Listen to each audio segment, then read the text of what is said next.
अरे भाभी जी, हाँ वो मेरा खाना आप ही बना देना। ठीक है। क्या बात है।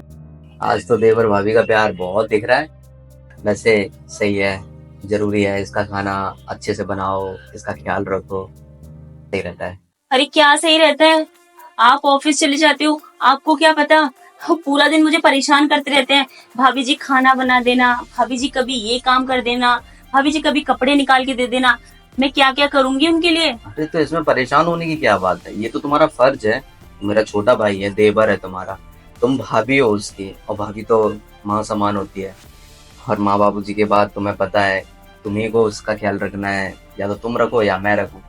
तो ये जिम्मेदारी तो तुम्ही को उठानी पड़ेगी ना। क्या जाता है, थोड़ा बहुत काम कर लोगे तो। थोड़ा बहुत नहीं होता आयुष, कुछ काम ना अपने हाथों से भी करने होते हैं, लेकिन वो तो पूरी रिस्पॉन्सिबिलिटी मेरे ऊपर लाद के रख देते हैं। मैं पूरे घर की जिम्मेदारी उठाती हूँ, ऊपर से ये अलग से इनकी रिस्पॉन्सिबिलिटी भी उठाऊं। मैं कोई नौकरानी हो गया इस घर की। नौकरानी वाली बात कहाँ से आ गई, ये तो जिम्मेदारी है ना। तो जिम्मेदारी तो उठा सकती हो तुम। कोई जिम्मेदारी नहीं है, मुझे ऐसा लगता है कि ये सब मेरे ऊपर ना बोझ है। मतलब उसका तुमसे काम के लिए कहना, या तुम्हारा उसके लिए खाना बनाना, कपड़े धोना, ये तुम्हें बोझ लगता है। हाँ आयुष, बोझ लगता है। देखो, मैं काम करने के लिए मना नहीं कर रही हूँ, मेरे पास घर के और भी बाकी के काम होते हैं। मुझे तुम्हें भी देखना होता है, खुद को भी देखना होता है। और ये सब कुछ छोड़ो, तुम ये बताओ कि तुम उसका काम करोगे या नहीं। नहीं, मुझे उनका काम नहीं करना। मैं सिर्फ तुम्हें देख सकती हूँ या फिर खुद को देख सकती हूँ। अच्छा, मतलब तुम उसका ख्याल नहीं रख सकते, या तुम उसके लिए खाना पीना कपड़े धोना ये सब कुछ नहीं कर सकते। नहीं, मुझसे नहीं होगा ये सब। तो फिर तुम क्या चाहती हो, क्योंकि तुम्हें तो पता है मैं उसके बिना नहीं रह पाऊंगा, और वो इस घर में रहेगा। तुम चाहती क्या हो वो मुझे बता दो। बस मैं इतना चाहती हूँ कि उन्हें ना अलग कर दो, उनसे कह दो कि वो कहीं और जाके रह लें। कहीं और जाके रह जाए मतलब तुम ये चाहती हो कि मैं उसे खुद से अलग कर दूं, इस घर का बंटवारा कर दूं। हाँ, मैं यही तो कहना चाहती हूँ। ठीक है, मैं आज ही इस घर का बंटवारा कर देता हूँ और उसे तुमसे अलग कर देता हूँ। ठीक है, मैं बात कर लूँ। सुन छोटे, जी भैया। मैं कह रहा था कि अब तू इस घर में नहीं रह सकता।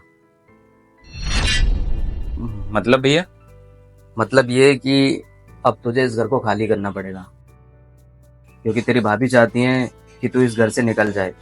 तेरा काम करना, तेरे लिए खाना बनाना, कपड़े धोना, उसके लिए एक तरीके का बोझ है, और वो ये बोझ नहीं झेलना चाहती। तो बेहतर यही है तू इस घर से चला जा। कोई बात नहीं भैया, अगर आप चाहते हैं कि मैं इस घर से चला जाऊं तो मैं चला जाता हूँ। नहीं नहीं, तू अकेला कहाँ जाएगा, मैं भी तो तेरे साथ ही जाऊंगा ना। और तेरी भाभी चाहती है वो इस घर में रहे तो वो अकेली रहेगी। लेकिन आप लेकिन कुछ नहीं, तू मेरा भाई है। माँ जी ने मरने से पहले तेरी जिम्मेदारी मुझे सौंपी थी। अब तुझे ऐसे बीच रास्ते में मैं छोड़ दूं? नहीं, अगर उसे तुझसे अलग रहना है तो ठीक है, मुझे भी उससे अलग रहना है, मुझे भी उसके साथ नहीं रहना। तो हम दोनों इस घर से चले जाते हैं, क्योंकि ये हिस्सा बंटवारा ये प्रॉपर्टी का हो सकता है, शरीर का नहीं। और तू तो मेरे शरीर का एक हिस्सा है, वो पागल ये नहीं जानती। तो मैं तेरे बिना तो नहीं रह पाऊंगा। अगर वो चाहती है कि तू इस घर में ना रहे तो उसे मेरे बिना रहना पड़ेगा। चल पैकिंग कर लेते हैं। रुकिए, आप कहाँ जा रहे हैं? कहाँ जा रहा हूँ मतलब, तुमने ही तो बोला कि इसे इस घर से अलग कर दूं। तो मैंने उनको जाने के लिए बोला। आप मेरे पति हैं, अभी अभी हमारी शादी हुई है, आप नहीं जा सकते मुझे इस तरह छोड़ के। अच्छा, मतलब मैं तुम्हारा पति हूँ और हमारी शादी अभी अभी हुई है। कितना, 1 साल हो गया ना। 1 साल से तुम मेरे साथ हो, और तुम चाहती हो कि ये भाई जो बचपन से मेरे साथ है, हम दोनों एक कोख से पैदा हुए हैं, एक खून है, बचपन से ये मेरे साथ है, मैं इसे छोड़ दूं तुम्हारे एक कहने पे?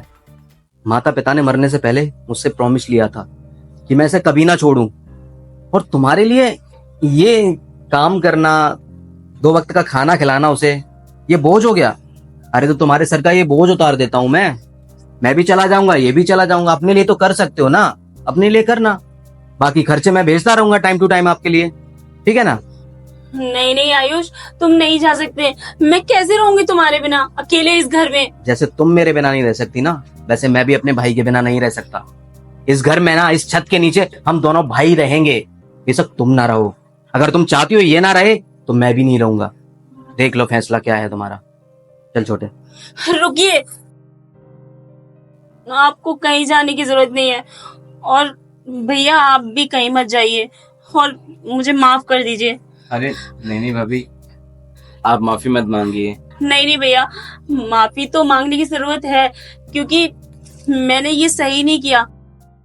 मैं ये समझ ही नहीं पाई कि मैं दो भाइयों को अलग कर रही हूँ जो बचपन से एक साथ हैं। मुझे माफ कर दीजिए भैया, और आयुष जी प्लीज मुझे माफ कर दीजिए। इससे माफी मांगो। अगर इसने माफ कर दिया ना तो समझना मैंने भी माफ कर दिया, क्योंकि ये ना मेरे शरीर का एक हिस्सा है। इसके बिना मैं नहीं रह पाऊंगा। भैया प्लीज मुझे माफ कर दीजिए। नहीं नहीं भाभी, इसकी कोई जरूरत नहीं है, मैंने आपको माफ कर दिया। अब आप बैठिए, मैं खाना बना के लाती हूँ। जी बैठिए भैया। अरे तू बैठ, तुझे खाना खाना है ना, बैठ।